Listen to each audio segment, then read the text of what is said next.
So, do you think anyone else has the struggle that I do with not knowing if I hit record or not? I'm sure it's more probably a little more prevalent in the podcast recording world than you probably think it is.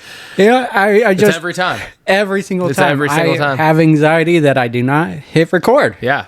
And then you just had me do it before this doing the socials post.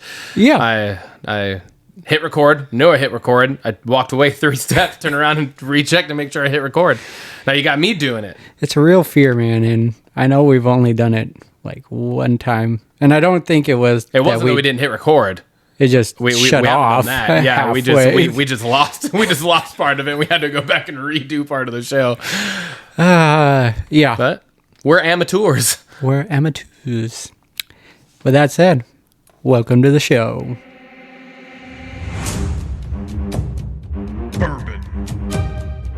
Belts. Blockbusters. You are listening to the Triple B Podcast.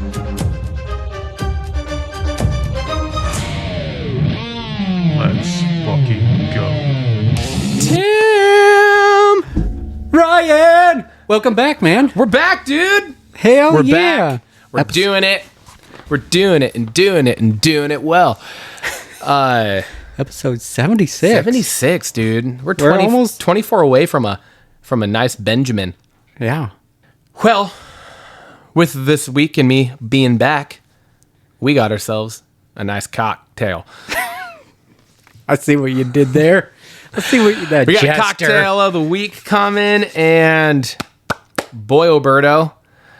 Full disclosure, I made this. I based it off of another drink I had on Lindsay's birthday. We went to the Oxbow, and they had it was called like a lavender fog. Mm-hmm. And for those of you that don't know, a London fog is a coffee drink, right? Or tea drink, I guess. It's an Earl Grey tea, your milk and your usually either lavender or vanilla flavor. And what this drink was at the Oxbow was a homemade, like, London fog style syrup. Okay. Simple syrup. Gin, like a lavender syrup too or something.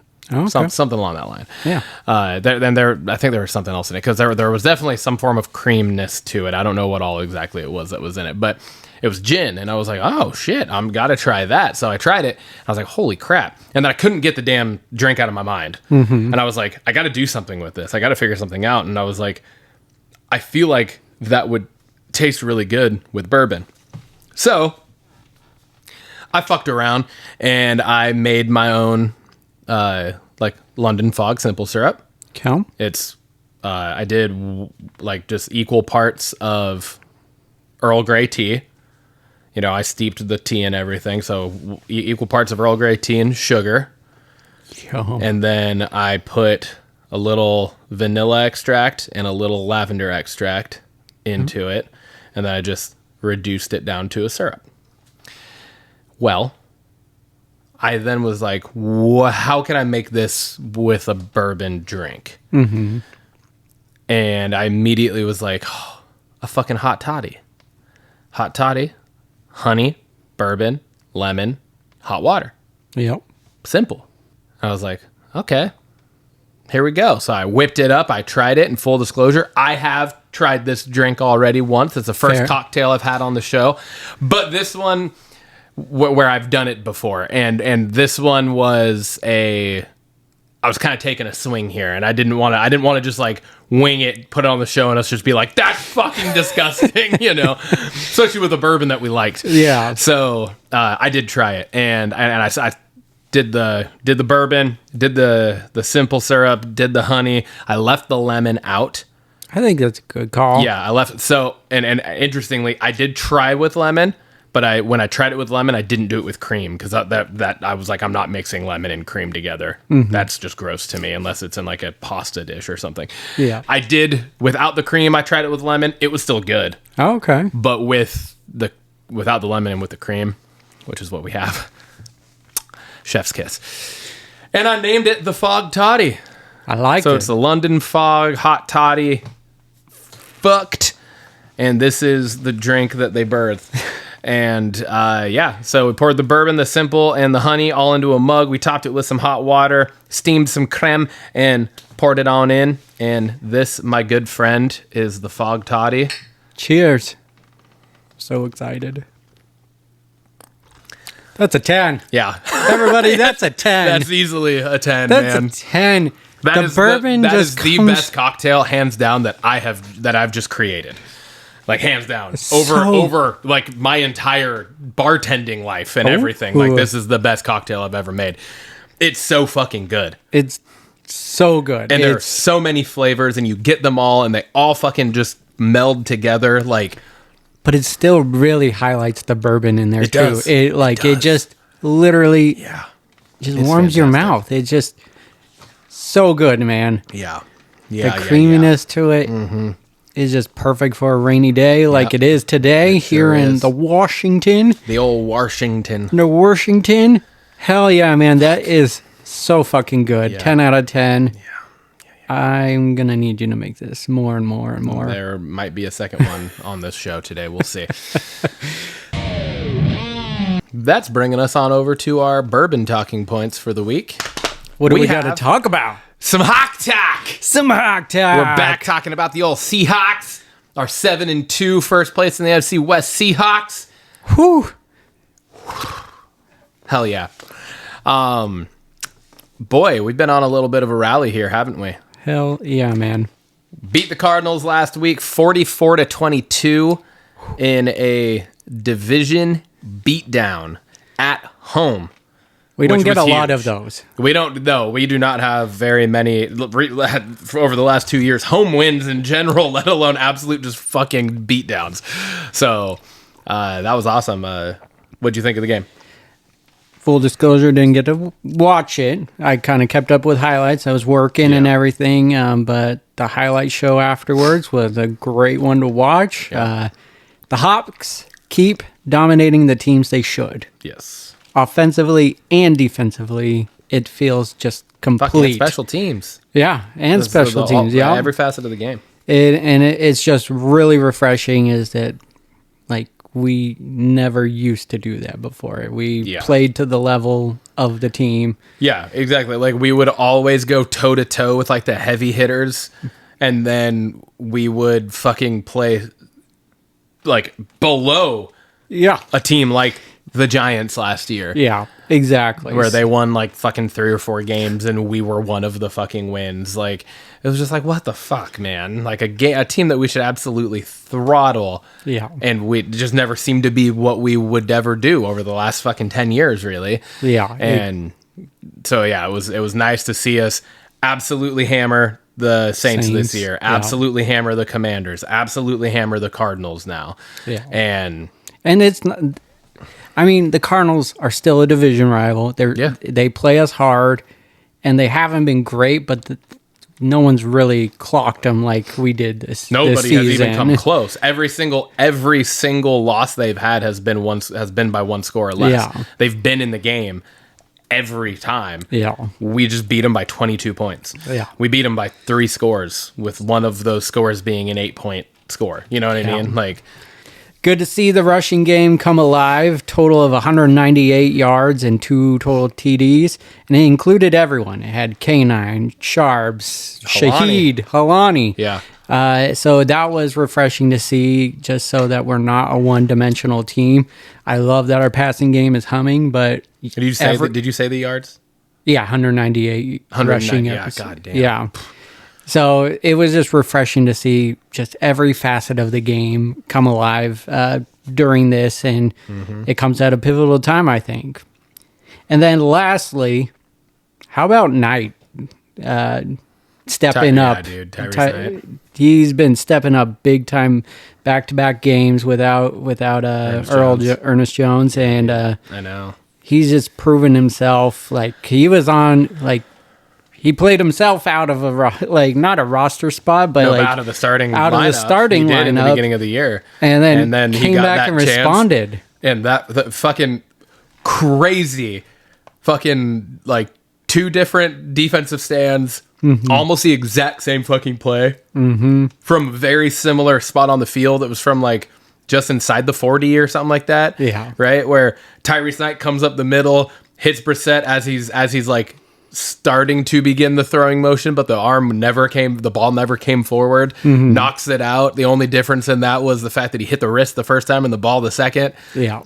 Knocks the ball out for a strip sack, and then DeMarcus Lawrence picks up both and returns both to the house. That was so wild. That's so fucking awesome. It was so cool. I know. I looked at it. I was like trying to keep up with it at work, and it like I blinked and it was already 21-0, and I was just like, "What the hell?" Yeah, dude. Wild. It was awesome. Yeah. So those were my 3 takeaways from the game.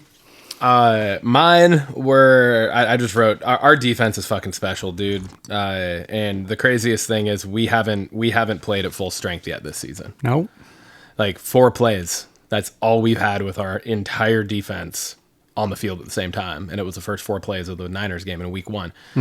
And so to see what the fuck we're doing and the fact that we are second in sacks right now in the league. We're second in sacks. I think it's only behind the Broncos. And then we're I think it was like first in pressures maybe. We're like right up there in pressures too, with the 3rd lowest blitz rate in the league. That's something special. That is fucking wild. Yeah. That means we are sending 4-man rushes, 4-man pressures. We might be stunting, but we're not blitzing. Right? Like blitzing is when you bring 5 or more, and like stunting is just when you're making moves and shit up front to create pressure angles. But we're still only doing it with 4 fucking guys. To be able to do what the fuck we're doing with just that is special, and it should be fucking terrifying to the league. Like it should be terrifying to the league because with how good our secondary is, and it's like, oh, they're doing this and still using 5 fucking DBs. It's so like, awesome. What the fuck, man? Exactly. So it's fucking great. So that was the first thing I said. The second thing, same as you, was your second one as well, was I just wrote running. The running game finally came alive. Yeah, like actually came alive. Now we just have to build on it. And I think the nice thing was a good chunk of that came after Jalen Sundell got hurt too. So like Olu was in, and we're still being able to run the ball and moving the ball and everything. So that was nice to see. Yeah. And then finally I wrote, I don't think we can go a week without talking about him. And I wrote, even with only 12 throws for Darnold, JSN still hit 93 fucking yards. I know it. Like 7 yards short of going fucking, like, it was like 6 or 7 straight games of 100 yards. Like, yeah. I wish they could have just dumped one to him one more time to get him the 100. But that's also not what any of them are thinking, which is also just another beautiful thing. Like, JSN doesn't, he's not upset. He's not worried about the fucking stats or we broke my streak of 100-yard game. He doesn't give a fuck. Yeah. He wants to win, and we fucking stomped him. So. 1,044 yards on the year so far. Yeah, dude. Through 9 games. That's fucking wild. Yeah, it's awesome. That's wild. Mm-hmm. All right, so next up tomorrow, we have, I don't even think it's arguable. I think it is hands down. It's the biggest game in the NFL so far this season. Mm-hmm. There hasn't been, like, the only other thing I think you could truly argue is when the Bills and Chiefs played a couple weeks ago, and that didn't feel like this. No. You know, like, at all. It didn't feel like this. And this is, like, everything I'm reading and everything I'm hearing pundits say and everything is that, like, this feels like the potential NFC Championship game. Yeah. And like, if seedings were to play out right, it fucking could be. Mm-hmm. Right? So, it's just pretty wild. Yeah. Because there's a really good chance that one of these two teams is the number one, and then that means the other one is the 5th or whatever. So there is actually a chance that this could be, that could put us on opposite sides if a lower seeded wildcard team makes it to the divisional round. Yeah. Yeah, man. That could put us on the opposite side. Right? It's happened before. We played the Niners in the NFC Championship. Yeah. So yeah. What's your biggest key? What do you think the biggest determining factor in this game tomorrow is going to be?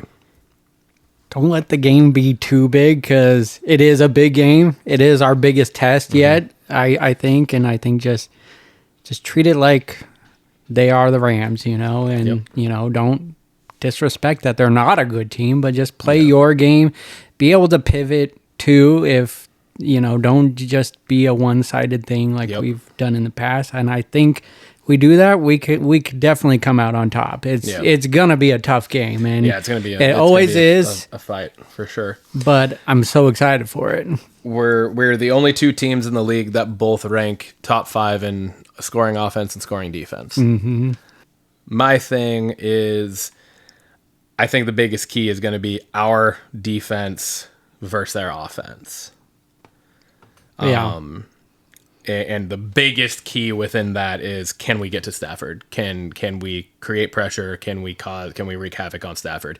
If we can wreak havoc on Stafford, I think we can win. I think we win this game outright. In all honesty, I think if we can create pressure on him, and if we can get to him, he's been clean, dude, pretty much so far this year. Yeah. He has not been sacked very many times, and when he is pressured, that's like one of the biggest things. Mm-hmm. And so if we can get to him, I think the game is ours. So we just got to be able to do it. I hope so. I hope so. It's a big fucking game. Yeah. It's a big fucking game, because that gives whoever wins this is outright in first place. Yeah. No tie, no nothing. Yeah. And we're also rooting for the Cardinals tomorrow. Hell yeah. They're playing the Niners. Just keep knocking the Niners down. Keep knocking the Niners down.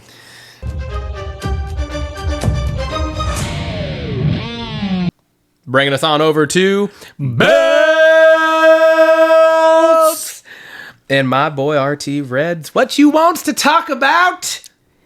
Well, gonna talk about, we got Punk's team versus Vision's team for WarGames. Why is Cody out there? Just putting himself into that feud. I don't think it's necessary. It's weird to me. I think there is an argument for it with the Seth and it's well, yeah, but I mean, not even about the Seth thing necessarily, because Seth's not a part of it anymore, right? So it's Punk and Cody have always been cordial and cool. Cody and Jay have always been legit. They've always been, for the most part, they've always been fine. Yeah. I mean, outside of like once he left the bloodline. Yeah. Right. They've always kind of had each other's backs through stuff. They're getting beat down. Cody's in the back. Cody's in the back for the show. He comes out. Yeah. The other side to it too is the Vision have made themselves kind of inserted themselves into SmackDown in recent weeks. Mm-hmm. And that's Cody's show. Yeah. You know what I mean? Like, he is the WWE champion. SmackDown is his show. Yeah. So, one could argue that that plays a role in it as well. Very true. All I'm saying is, they added Jimmy on SmackDown. How dare you? But that's my talking point, you son of a bitch. The teams are so lopsided. If you look at it on paper, it's 2 world heavyweight champions, a former world champion, and you got Jimmy, and you put them together, they're one of the greatest tag teams. Yeah. It's so lopsided, and could only imagine Roman's going to be the 5th member of it, or John Cena. Yeah. I don't know. Yeah, I don't know either. But it feels very lopsided. Yeah. Favoring Punk's team. I don't hate it, but it's not the storyline I want. You have a better storyline with the MFTs and the Wyatt Six, or even Sammy's team. There's more story there building up versus what's already going on, Yeah. That was my only... I mean, you say that, but also look at the WarGames match that we got last year. True. That was even more lopsided. But we were expecting... Yes. That was even more lopsided when you think about it, because that was fucking Solo's new fucking bloodline. Yeah. Who were all what they were. And then Roman, Jimmy, Jay, Punk, and Sammy. True. Right? So it's like, you're looking at You got me there, but there was at least a great story building. Like, we expected it to be Bloodline versus New Bloodline. There is a lot of intertwined connections throughout this. I never thought Ryan would be the one being the voice of positivity here. I know. But like you really, because I think the fact of the matter is, this is what it is. So yeah, that's true. You look at it, and I think you got to try to find some of the positives in it, being the match that it is. You know, like we could dog it all the way leading up to it, and maybe it turns out it is a shit match, and we can dog it again. But I'd rather go into it at least just like, you know what, fuck it, this is probably going to be good. And now there are certain things that happen in this company that I will not do that for, and you know what I'm talking about. But Drew has history with both Punk and Cody. I like how they did it, but I'll leave that to you. Right. That's SmackDown. Oh, yeah, that's true. We didn't even talk about the fact that Drew... We'll get to it when it's the actual time to talk about it, damn it. But, yeah, I think I think there is definitely history and shenanigans involved throughout all of it, especially when... like Paul Heyman, just in and of itself, has history with the entirety of Punk's team. True. So... I will... The one more complaint is just it feels like there's not a special thing about WarGames. It's just a night a year, and someone comes out and goes WarGames, and that's it. Like, well, part of the issue with that is what we've talked about before, and it's the entirety of the content's watered down now because there's so many fucking shows. Yeah, it is. It's just straight up. It's watered down. We're oversaturated with WWE wrestling now. Yeah. And that's the issue, right? Is like it was 2 weeks ago we had fucking Saturday Night's Main Event. Yep. There's another Saturday Night's Main Event in less than a month now. Yeah.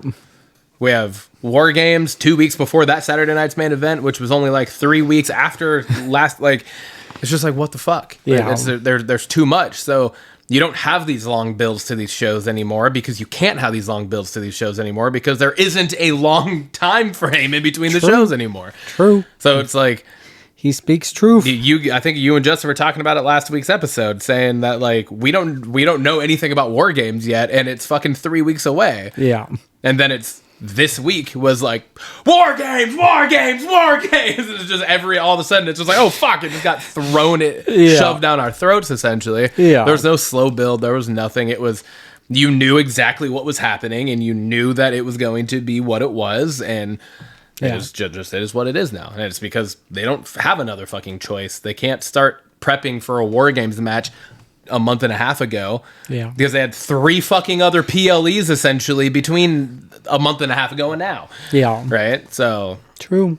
All right, next up. Kabuki Warriors versus Royal Bliss. I'm not mad that the Kabuki Warriors won, but I also thought that they could have prolonged the tag title match. Like, they were just scratching the surface of this feud. Yep. And then it just happened. And unfortunately, it happened because of Nia Jax. It more was at the expense of getting a WarGames match. Yep. That's really what it was. Yep. That's where this title reign comes to an end, is because of WarGames. Yep. I don't like that. No. Because you had the best women's tag team champions in recent memory. Sure. I think arguably of all time, maybe, in the division. Yeah. And like I said, I'm not mad that Kabuki were. I'm glad they got it because we've talked about them. They've been well deserved, but not like that. Yeah, I agree, because what you made everybody look bad. Yeah, they made everybody look bad. Mm-hmm. The Kabuki Warriors could only get the win over them with the interference from Nia Jax and Lash Legend. Mm-hmm. Why the fuck are we now partnering Lash Legend with Nia Jax? Makes no fucking sense to me either. Mm-hmm. Like, of all people you're going to put somebody from NXT with, why the fuck would it be her? Yeah. She doesn't have the in-ring stuff to coach somebody, or the fucking mic skills to coach somebody, or anything for her to learn from. Yeah. Like, literally almost nothing. It makes no sense. And so for it to be them being who cost them the title match, when all they wanted the fucking title match. Mm-hmm. So it makes no sense. That's what the other thing, because that's happened so many times before too in other title situations, is where like somebody just wants a title match, so then they come out and cost the champion the title, but they that's not getting them the title match that they want, so it doesn't make any fucking sense. No. And you make the Kabuki Warriors look weak because they need the help all of a sudden when they've just been like tormenting and dominating. Yep. So you make them look like shit. You make Royal Bliss look like shit because it wasn't even really like a good match. They kind of, to a point, they kind of got squashed because of the outside interference. Yeah. Yeah. And then obviously like Nia Jax just doesn't make herself look good. So No. It was a mess. I hate that it came to the expense of WarGames. and So who the fuck wants to see Nia Jax in a WarGames match? we saw it last year. It was not good. That's right. It was not good. I already blacked it out. We were there. She was I already using a blacked it out. chair and it was like a pillow. Like Yep. she remember? That's right. That's right. Yeah. See, I've erased all the things about her pretty much from my mind. And we were so, there. Yeah, we saw it in person. All right. Wish I hadn't. The last time is now tournament. We got 2 matches on Raw. Got Rusev, Sheamus moving on past Priest and Nakamura. I'm okay with the winners. I don't think Nakamura or Priest are any better opponents for Cena. Rusev is kind of meh, but I get it. It kind of gives him something to build on, you know. Hopefully, I don't want him to win the tournament, obviously. No. I read something that said he won the match to now he's able to move on to fulfill his life's dream of retiring John Cena. And I was like, when the fuck did that become the storyline? It's now it's his fucking like it's his only goal in life is to retire Cena because this match or this tournament became a thing and he got put into it. Like, okay, I did not hear that, and I'm not for that storyline. yeah. That said, Sheamus now has a storyline going into it, and it'll be a talking point in a second, but there's an IC title. If John Cena doesn't defend it at Survivor Series or Monday Night Raw and lose it, It's true. Sheamus has something to fight for. Yep. Not only to He retire Cena, but also to a Grand get, Slam champion. Yeah. Which is one cool. time to beat one first-time Grand Slam champion to become another Grand Slam champion. That would be fucking dope. It would be cool. And we've talked about Sheamus going after that IC title numerous times on this podcast, and it's eluded him. So now there's storyline. They're still that's there. True. And I like that. I really enjoyed that part of it. It was a good twist on it, because if that wasn't an aspect on it, you kind of look at these two people and go, I'm not a big fan of these guys moving on, you know. That said, next week we get Javon Evans versus Gunther. We got Solo versus a mystery opponent. Who we know who it's going to be. Do we? Well, I mean, who is it going to? We can't. I was going to ask. He just signed with the company. I mean, Like, he that just makes officially sense. signed with the company. You know who I hope it is? Who? Dolph Ziggler.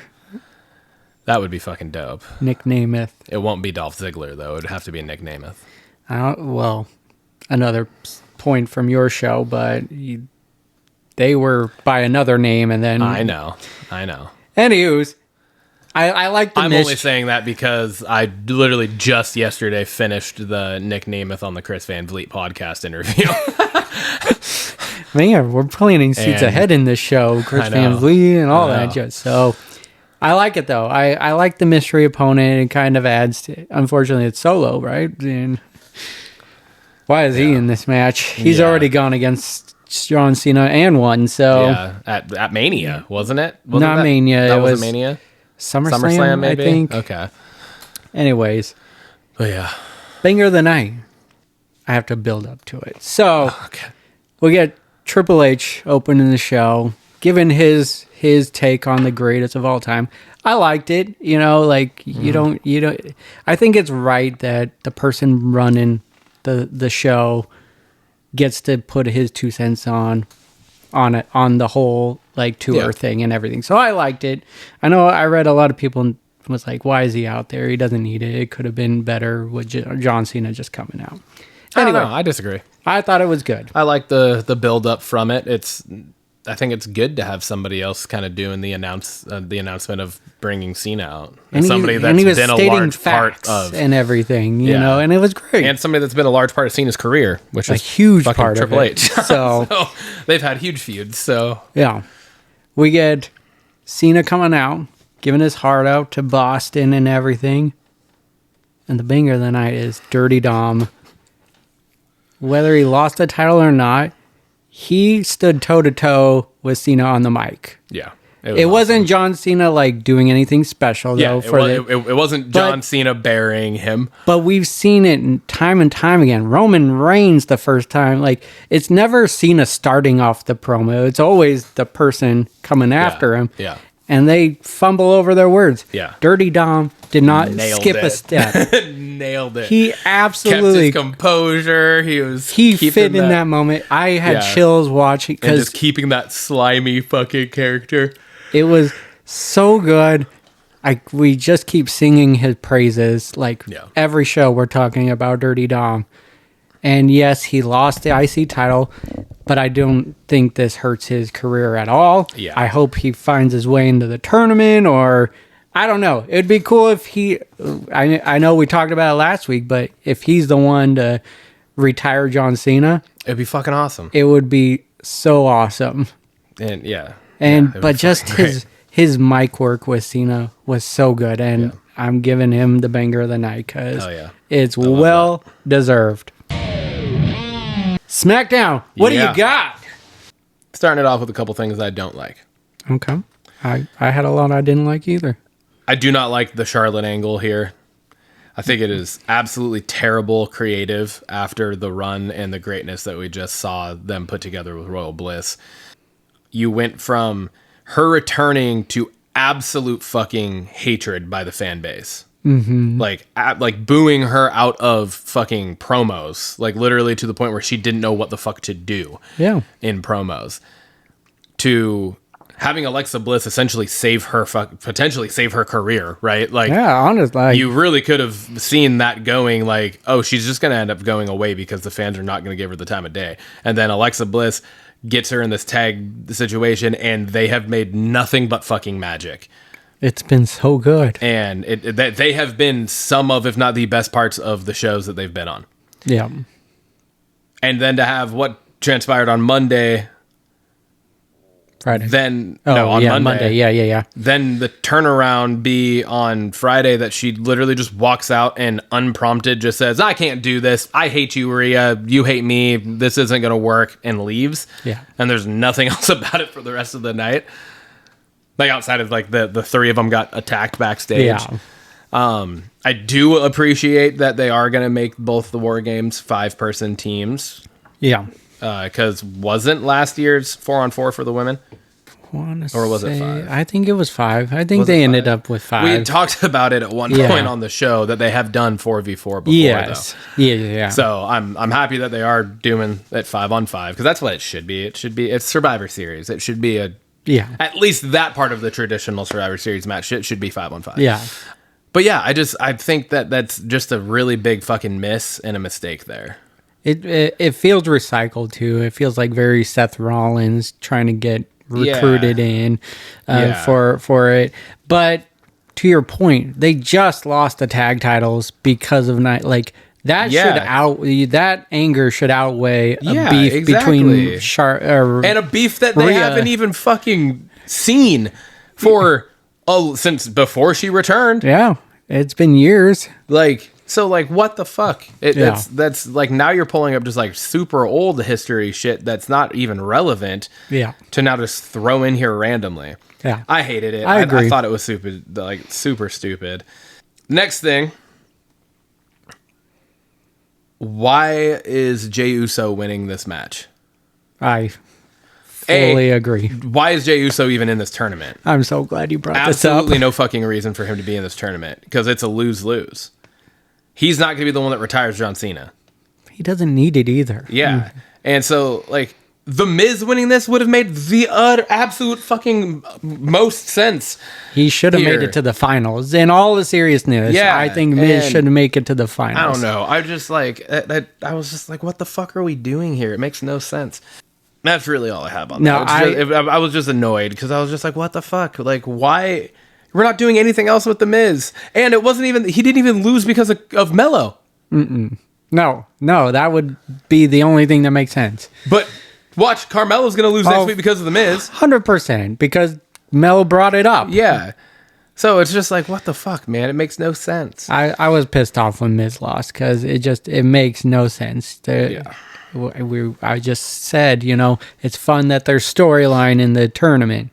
Jay doesn't have anything to do with it and doesn't need it. He's already a main eventer. There's fucking storyline there. Miz is just, he needs something right now, and he deserves something, and it deserves to move on to this tournament. I think they did him dirty. My honest opinion, I think the final should have been Sheamus and The Miz, because that would have been such a fucking great match. Yeah. And there's fucking history there. That's a story match right there. That is a story match. Like, both these two dudes who have huge history with John Cena, both now fighting for a potential shot at the IC, which Miz is The Miz one of the is best. one of the greatest IC champions of all time. Yeah, if not the best. And then something Sheamus has never had. Yeah. So, like, there's fucking storyline there. Yeah. Yeah. It's a bummer. It really is. Missed opportunity. Bringing us over to a good thing. All right. They finally did a good thing, and they let LA Knight get a win in something that actually matters. I know you may have... I don't know if you were bummed about it or not. No. Okay, no, because Zack Ryder returned for at least that one match, and I know he hasn't signed a contract with WWE, but he signed a deal with them to let them sell Zack Ryder merch or whatever. Okay. I was like, but he put out merch. Yeah, but he hasn't signed an actual contract, performance contract at least with them, at least yet. Okay. But it was I swear to God, if they have fucking Zack Ryder return here and knock LA Knight off, I probably would have thrown something through my brand new TV. I would have been so fucking mad because it's just give this guy something. He's fucking fighting for his goddamn life, still so fucking relevant and so over with the fans, and they're just fucking dog shitting on him week in and week out. At least they fucking did this. Now, is Jay gonna fucking beat him? Probably. Because now that... If that's even who's fighting each other, we don't even know yet. Yeah, we don't know what the actual next round looks like. I wish there was some brackets going on so you could kind of keep track. You actually see it. But I would be okay with Knight winning this tournament. Yeah, because I would too. It could be that one more thing to put in his hat to make him get to that next level. Yeah. And get to the heavyweight championship because the guy deserves it already. He does. And he just keeps on coming up short or losing just big matches to not be put in those scenarios. Yeah. So I'm good with it. I was not mad with it. Was it cool seeing Zack Ryder last night? Hell yeah. I was shocked that it was him come out in the tournament. So it was nice to see the Rough Rider again. Yeah. That's a pretty cool move. It really I do is. like that. And it's an inverted famouser. It's a flying leg drop. Yeah. Right? It's a pretty cool move. I like it. And he's done a lot he kind of went the Drew route. I mean, he didn't leave the company, but he got let go and he made a name for himself on the indie scene and come back bigger. He looks jacked and everything, and hopefully he does get a deal and gets to stick around for the long term. Work out with his wife. Yeah. That'd be cool. That would be. All right, and finally, my banger. And this is more of a banger. It's more of a banger for the purpose of not necessarily what actually transpired on the show, but the overarching wonder of what's to come. And I think it'll give us a decent idea here of something to talk about. So I wrote, I knew Drew and Jimmy were going to be the fourths on these two respective WarGames teams, as we've already talked about. I wrote, but who's going to be the fifth person for each team? It's the easy face pick is Roman. It's the easiest pick. Yeah. But, as we also just talked about, I think that puts it way too close to last year's WarGames team. It would be literally the exact same team, just swapping out Sammy for Cody. Yeah. It would be the exact same team. 100%, yeah. But with now Cody instead of Sammy. And so I feel like it's not going to be Roman. What if? Or Do we want to talk about it? Yeah, Or yeah. Do you have an idea? So that's what I was saying. So like, so I don't know who the fifth would be, but who do we think the fifth for Team Punk would or could be? But you just had a light bulb go off. You had a light bulb moment. Rey Mysterio and then Dom Mysterio on the other. That would be dope. That would be. It's in San Diego. If they're not going to face each other 1-on-1 at Survivor Series, it'd be cool to have them on opposite sides in WarGames. It would be sweet. But I'd be okay with the rematch for the IC title, Cena versus Dom at Survivor Series too. Yeah, true. So, but that's my light is just if they're not going to do a 1-on-1, it'd be cool to have them both in the ring. Yeah. Opposite. Yeah, I like that. It doesn't fit necessarily storyline wise with everything, but it's going to be hard to pull other than Roman. And I don't know who else. And so that was gave me my next question was, who's the fifth for the Vision? And I think that might be the bigger talking point here is, obviously you just gave one Dom and Rey, but if we take that as like one option and just move it out and say the face isn't Rey, then who's the heel? Yeah. That's a good question. Honestly, there's a big part of me that wishes they'd pull up people for it, right? I mean, was that the nod to Drew as any roster kind of thing? Was that the nod to it? Well, I think so, because then all this came out and Paul Heyman was saying any superstar. Aleister Black and Priest. It's not exciting, not but exciting at all. But I literally had that thought because Black brought up Cody again. Black brought up Cody, and then that was when Cody came out, was right after that video package. So I was like, fuck me. This means Priest is going to be in the fucking... Because I just figured Aleister Black was going to come out and like interfere in this match or something, and then shit was going to happen, and then Priest was going to come out, and then that was going to be the fucking fifth person. And I was just like, fuck me. I really don't want that. Not that I have anything against Priest specifically. I just like... that's no business in that match. No, I agree. And no, that's... So yeah, I don't know. The fifth heel member. Yeah, that's I'm not sure. Yeah. There's just... I don't know. Yeah, I really don't know. Could do Miz and Mello. Oh, yeah, I guess. Kind of. I mean, again, it just doesn't feel like anyone fits in storyline-wise. Yeah. On either side, really, other than Roman being the good guy. What if Brock being the heel? Yeah, because he got history with... He's a Paul Heyman guy. Okay. And we haven't heard the fallout, right, of him seeing them backstage and Brock saying, Paul, we need to talk. Right? No. We haven't gotten anything else from that. That's true. So what if it's Brock and then... That'd be wild to see Brock in a working...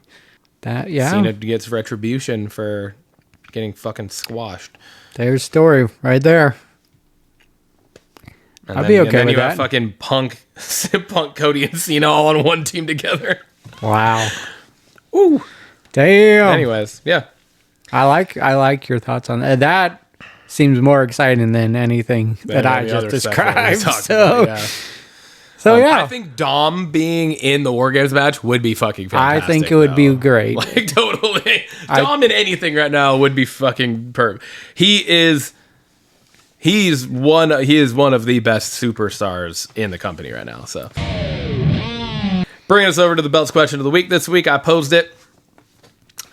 Already talked about it once so far, but I've been listening to the Chris Van Vliet podcast, Insight with Chris Van Vliet, where he talks to a bunch of just different people in the industry, and it's been good. I listened to the Mick Foley one, I listened to the Nick Nemeth one, just started listening to the Shawn Michaels one. So when, not if, when. I stated it specifically on here. When we make this podcast bigger and we get to the point where we are interviewing current talent on our show, who's the first guest that you want to have on and why?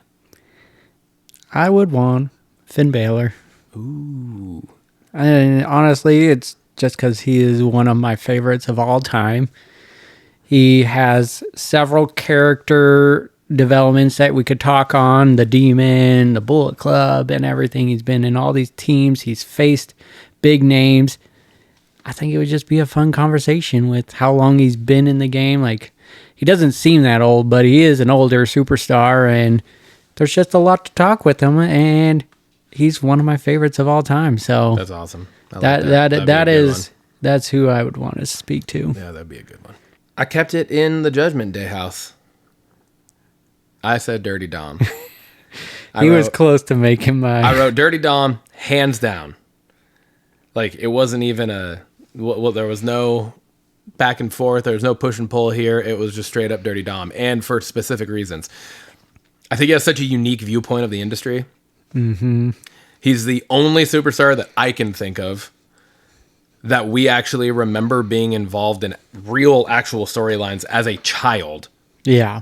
Who is then broke into the industry and made a name for himself. That's so really true. On his own, because when he first started actually wrestling, he was like tagging with Ray, but he was not good at that point. Yeah. He really came into his own once he broke away from Ray and was doing all of this on like his own style of and way of doing things and paying all of this homage to Eddie. Yeah. And having this long-standing fucking feud with his father in the storyline. Like, so good. It's just all so good. And he's just so fucking good. And I mean, we talk about him every fucking week. He's like the JSN of WWE for us. Yeah, seriously. And so yeah, I just think he's had a super unique career trajectory. Yeah. And I think that we're still just at the very floor, 100% floor level of this. Yeah. And we just, the sky's the limit. So hell yeah, man. I just think it would be a really cool, fun conversation. God, that would be so much fun. And get his thoughts and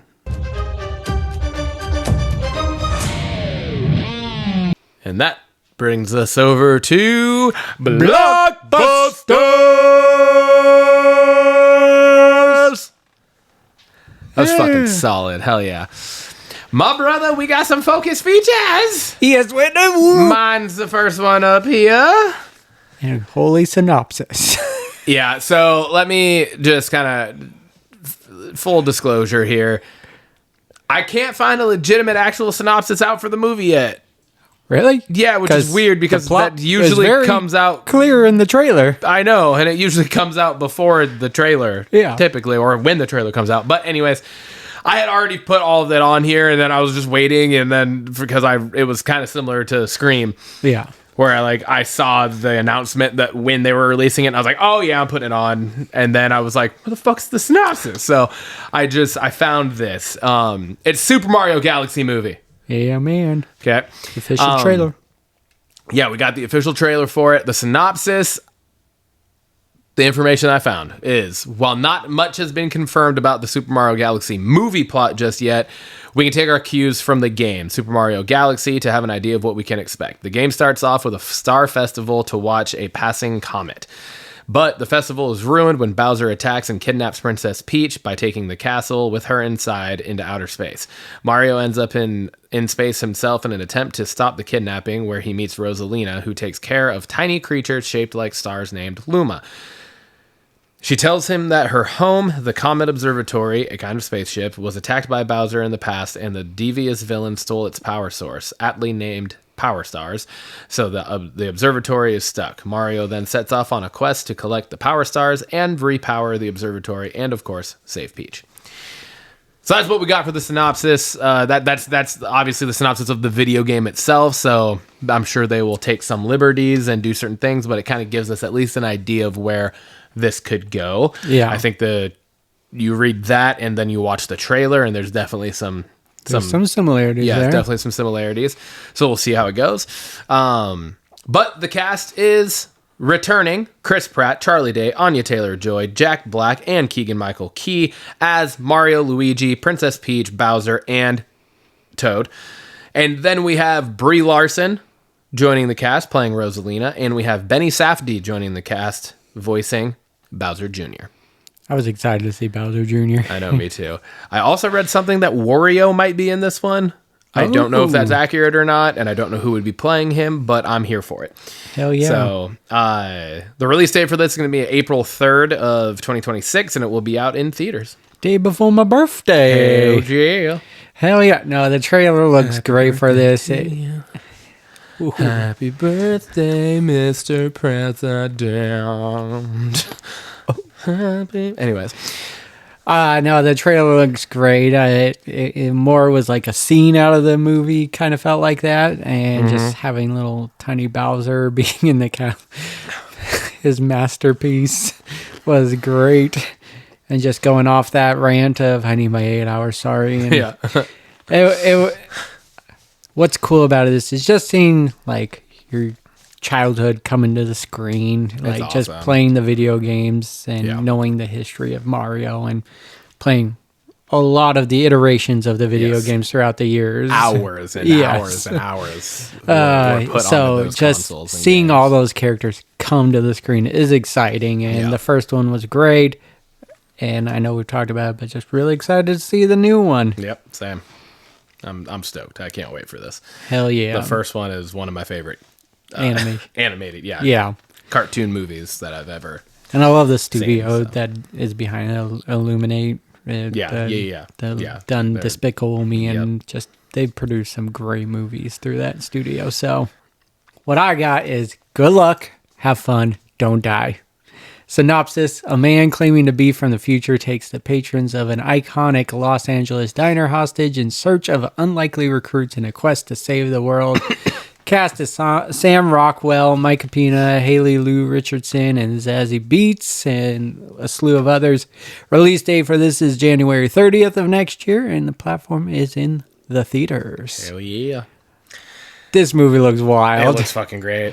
Sam Rockwell is just cinema gold, and he's fantastic. His character in this looks fantastic. Looks so good. This is a great look for the future. Fashion this forward. This is high fashion. You look homeless. That line just cracked me up. You look homeless. I loved it. It's like Terminator meets like real life, It's just talk about AI and all that, and so it's kind of wild, and the movie looks just crazy bonkers. Yeah. As all hell, and absolutely. I'm here for it, man. Yeah, same. It looks great. It was one where I'm watching the trailer and I'm like, we have to talk about this, because it just has that feel. Mm-hmm. Yeah. Where it's so, it has a very familiar feel, and yet so completely brand new, unique, out of this world fucking way. Yeah. Right. And the director, I guess, I don't know the history on it, but it sounds like he's been out of the game for a long while. But he's been the director of the Pirates of the Caribbean trilogy, the first 3 movies, and The Ring. And so he got quite a bit under his belt for directing-wise. So I'm excited for this. Hell yeah. What's in the news, Timmy? Hit us. We got a teaser for Toy Story 5. It's the first 4 movies are great. Amazing. I mean, I just fantastic. Can't say enough good things about this franchise, and I'm so excited for a 5th one. I knew it was been talked about, but again, just seeing is believing, and there's a teaser for it now, and it's kind of just bringing today's world into this. We got a lily pad, which I don't know the voice, but I really was hoping it's Allison Hannigan. Oh, lily pad. Get it? Get it? Funny. Yeah. Not to bring up another How I Met Your Mother. I'm trying to think who the fuck it is, because I read who it was. That's playing it, but I can't remember who the voice of it is. Yeah. But yeah, it's not Allison Hannigan. No, but it would be cool. That would be perfect. It would be perfect. I would love that. But it'll be interesting how they bring Woody back in, because in the 4th one he takes off, and so, but he's clearly in this one, which I'm here for. I'm sure there's a perfectly good explanation for it. Hell yeah, I'm stoked for it. Nice. Alien Earth, just really quickly, it's something we've talked on, and it's officially renewed for season 2. I haven't finished the first season yet. I've been watching a lot of other things though. Same. This one I just haven't been keeping up with, but what I've watched is great, and I'm just all here for bringing this universe along further. Hell yeah, man. Hunting season. Did you check out this trailer? Oh yeah. What'd you think of this trailer? This is Mel Gibson. Yeah. Why is I going to say Mel Brooks? That's comedy. Far Comedy guy. Mel Gibson. Yeah, man. In a wild-looking movie here. Yeah, it looks fucking good. It does. It looks good, but it also looks like it's gonna be one of those like ones that are gonna like that would have like at one point gone to like to video on demand. Yeah, you know what I mean. Yeah, like it looks straight to VHS. Back in the day. Yeah, it looks like we're gonna like it, I think, but it also looks like one that we could in a year from now could have ran possibly for Blockbusted. Yeah, you know what I mean. Like, yeah, no, 100%. It's cool to see Mel Gibson back on the screen. We don't get to see a lot of him anymore, and it just looks like a violent movie. And I like the line where the guy was essentially, he was like, you better not get involved with these guys, or you better not get like, you know, like whatever. And he goes, oh, I'm counting on it. Yep. Very like Mel Gibson thing to say. Classic old badass. Love it. And then it's just violence on screen, and it could be a terrible movie, but it looks like a fun ride. So yeah. Next up, we got a new level unlocked. A new Jumanji is officially in production. I know, this is some people love it, some people don't. Well, the people that don't are fucking idiots, because these two movies were absolutely fantastic. They are so good. And the ways they paid homage to the original movie. Yeah.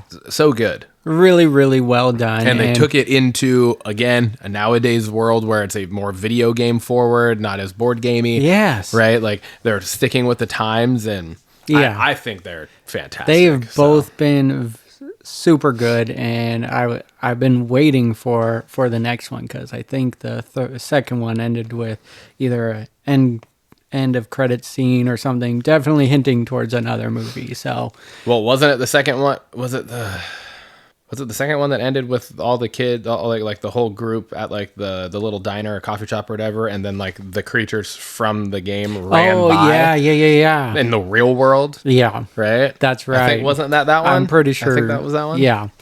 So, again, it's officially in production. I can't wait to see a trailer for this one. And I read soon. that Danny DeVito is officially back. Nick Jonas is officially back, and so is the guy that plays he's like the narrator voice of the game.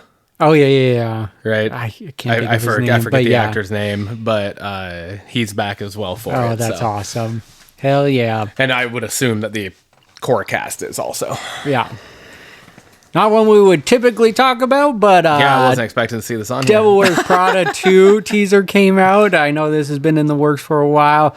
I was a fan of the first one, and I know, again, this is not typically a movie we talk about on here, but I think I became more of a fan once it was like talked about in The Office.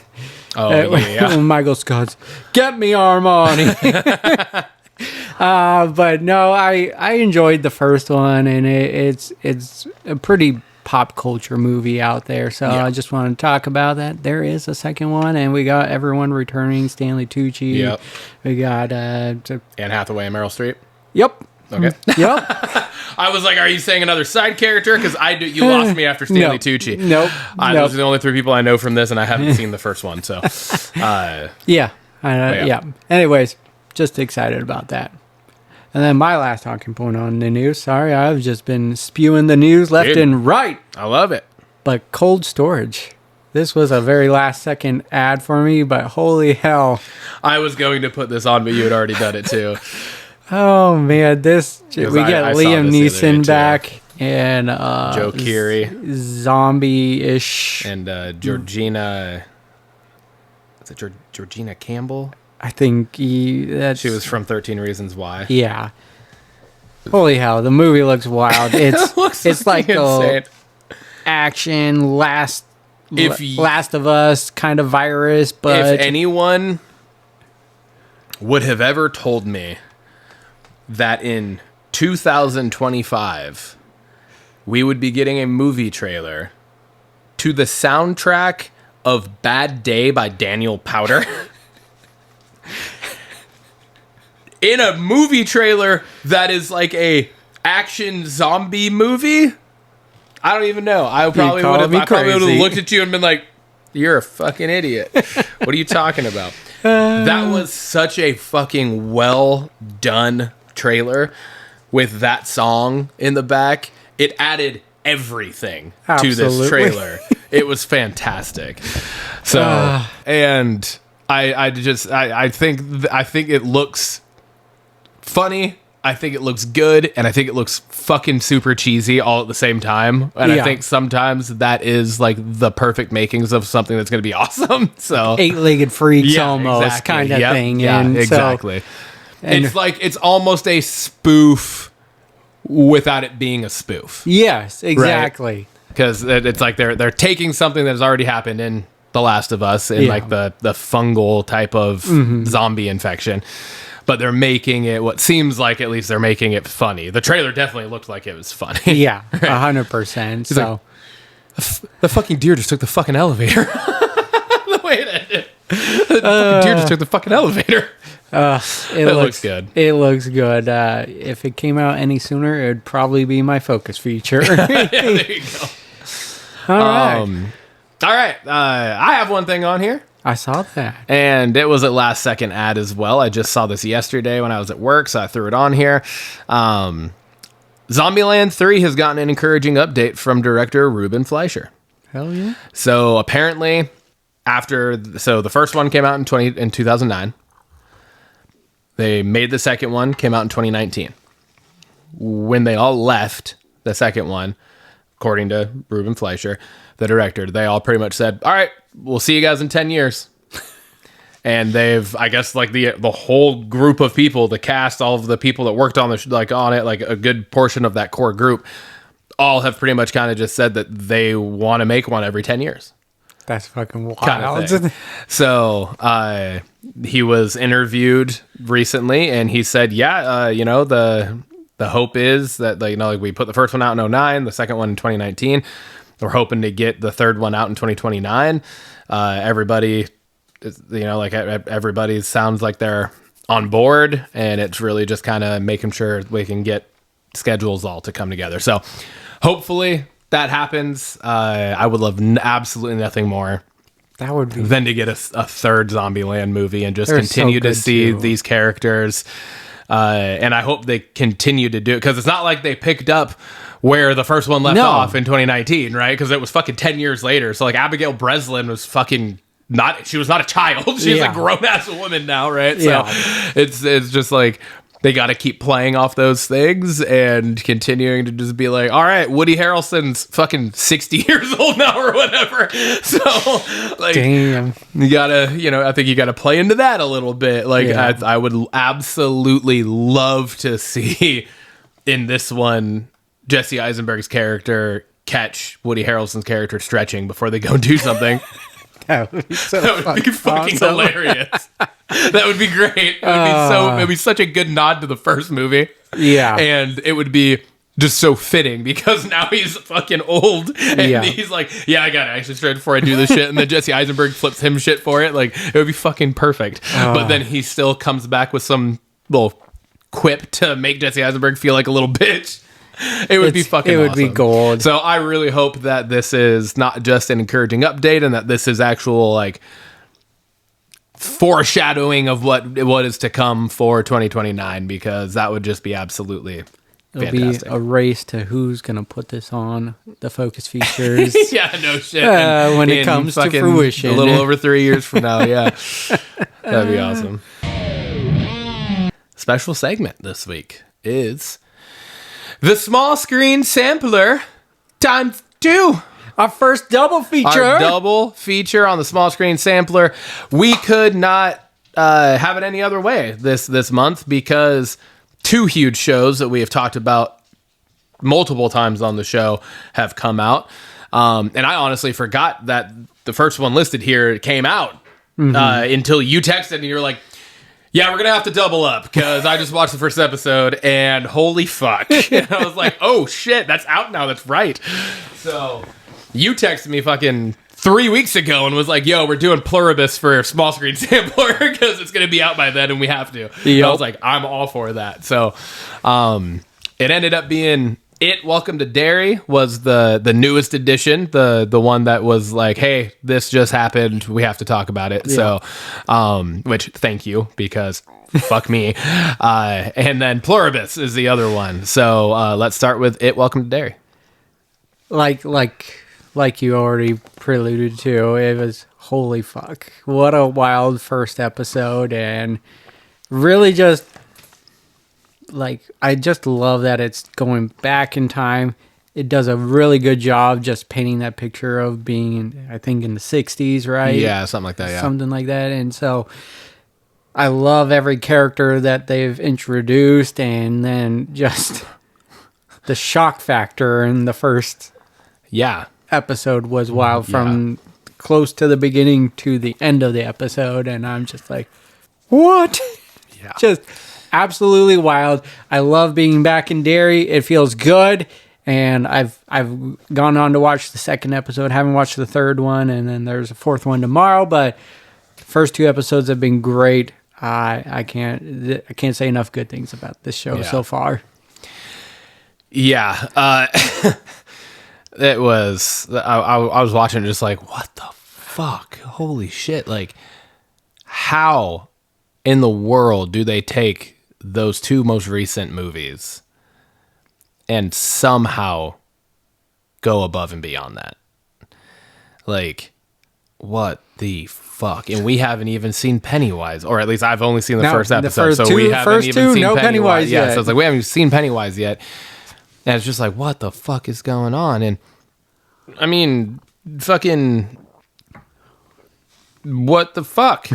I don't even know. Like, I haven't watched the second episode yet, but the first episode starts and ends. You're just like, what? Yep. And, you know, there's things that you think are going to be important fixtures and then not anymore. And you're just like, what the hell? So, I know. It was wild. I literally concluded. The Game of Thrones does. I know. And right out the gate. I finished the episode and I texted you because I was just like, they Ned Starked our ass. Literally.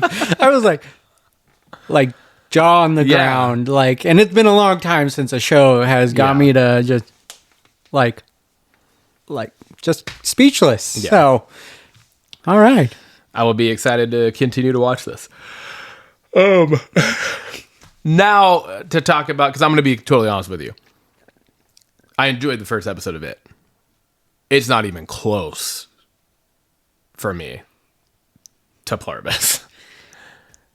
This fucking show, wild, is fantastic. Mm-hmm. Now I don't know where you're at with it. I've watched the first 3 episodes. I'm through the first 2. I did first 2 and 2. Okay, yeah. So, fucking A. This show. So, I just want to point out, because I was talking to my buddies at work about this, because they had like seen the trailers or some of the teasers and stuff for it too. Every time we talked about this show on here on the podcast, we've just been like, all right, we got a fucking 17th teaser trailer for this, and we still have no fucking idea what's going on in this show. Even when the full like minute 40 long trailer came out, we were still just kind of like, what the fuck is going on? Not what I expected. Nope. I can tell you that. Nope. Not what I expected at all.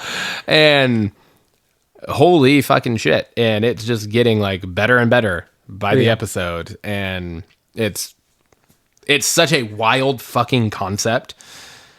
And the title actually means something. And did you look it up?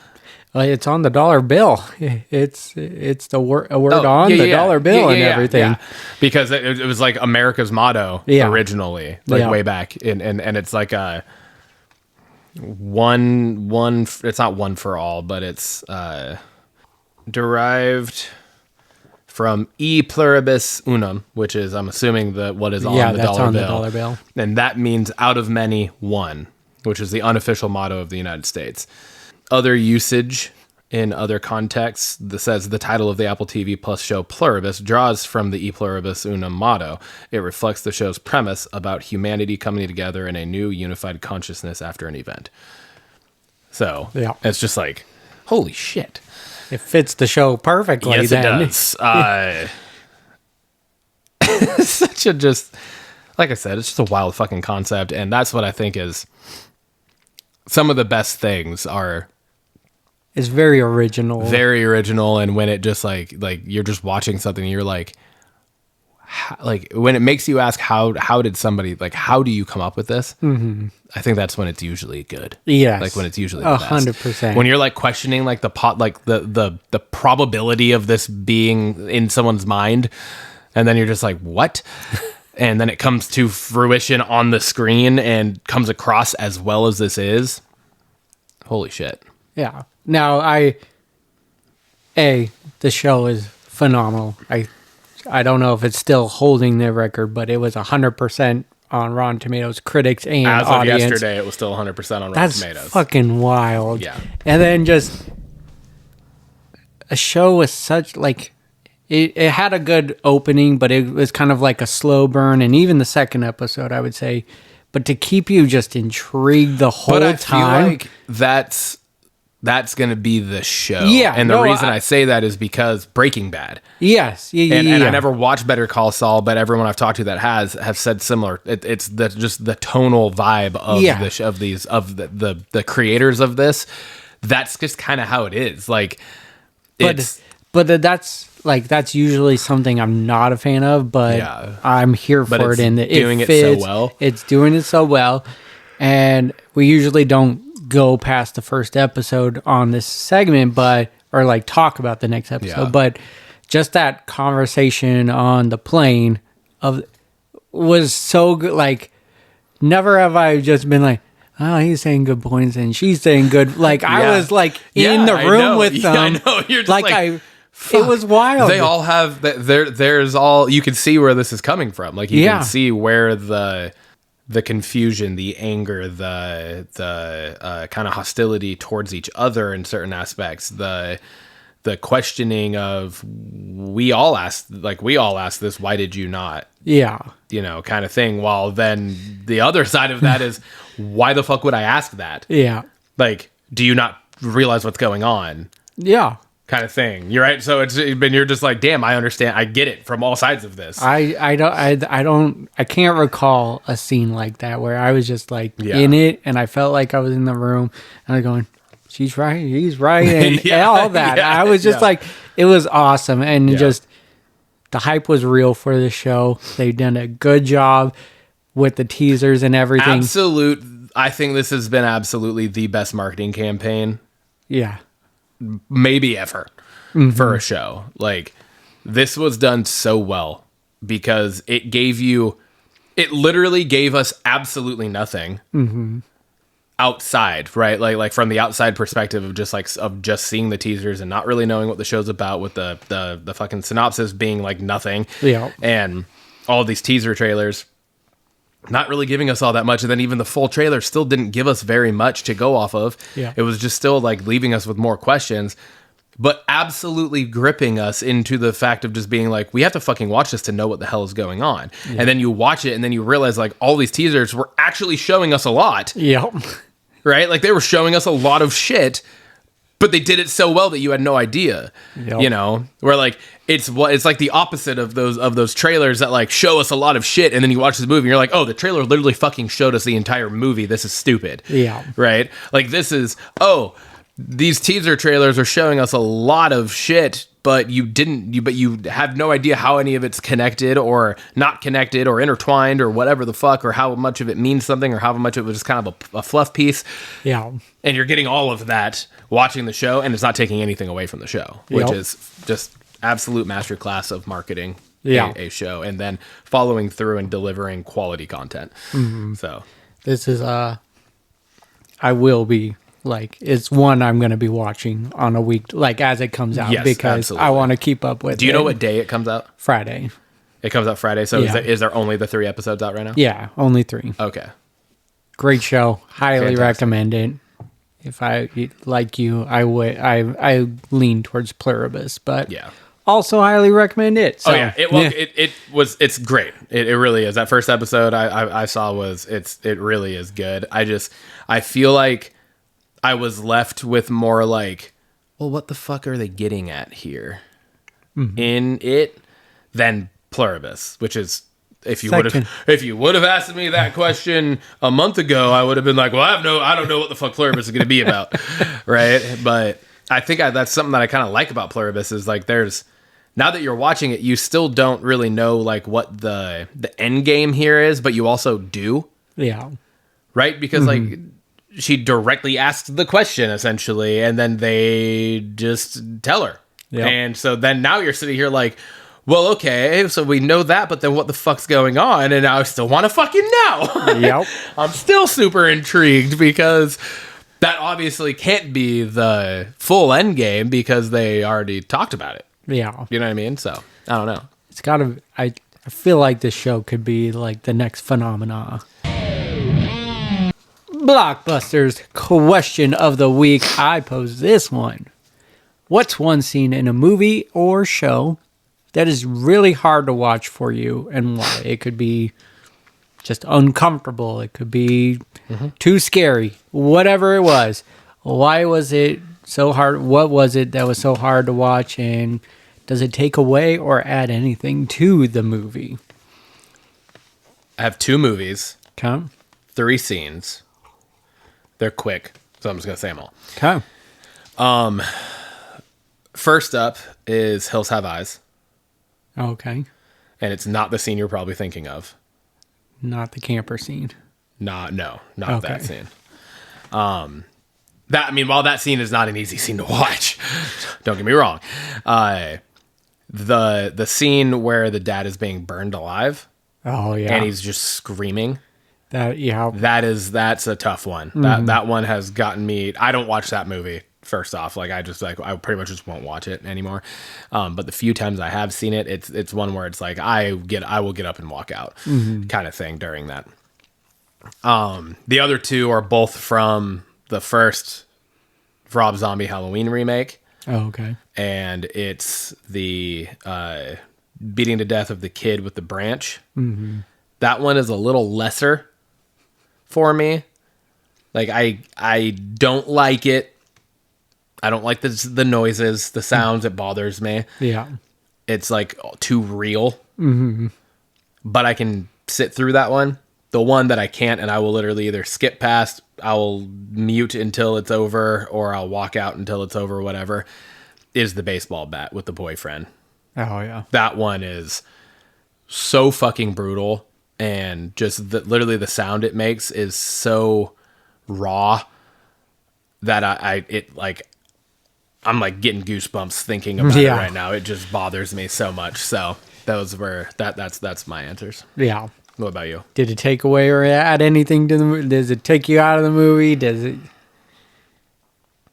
Obviously, Hills Have Eyes. It kind of does. Yeah, because for sure. You don't. It kind of steers you away from it. I think to a point, yeah. I think it does kind of take me out of it because I don't know. I feel like there are a lot of movies.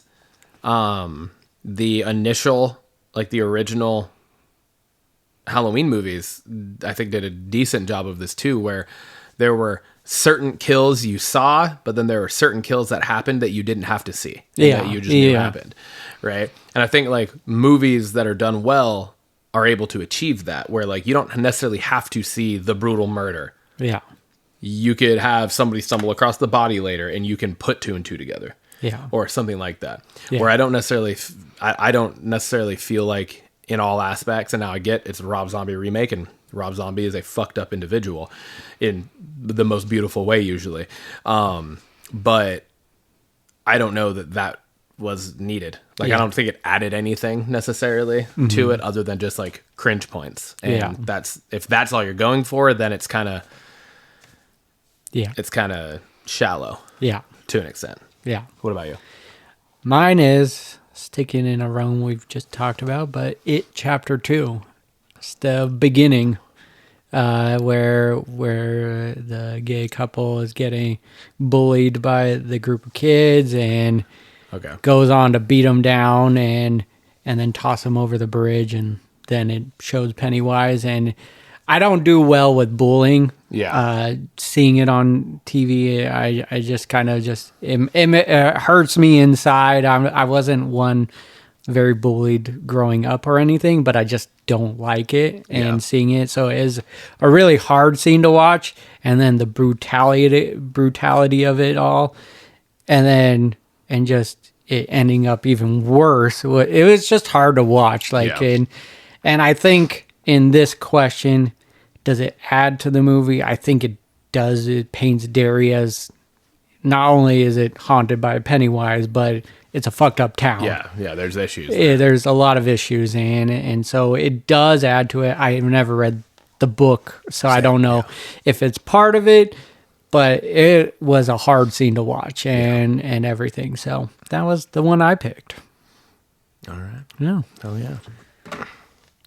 Well, that concludes episode 76. 76 Thanks in the books. for tuning in to the Triple B podcast. Let's fucking go.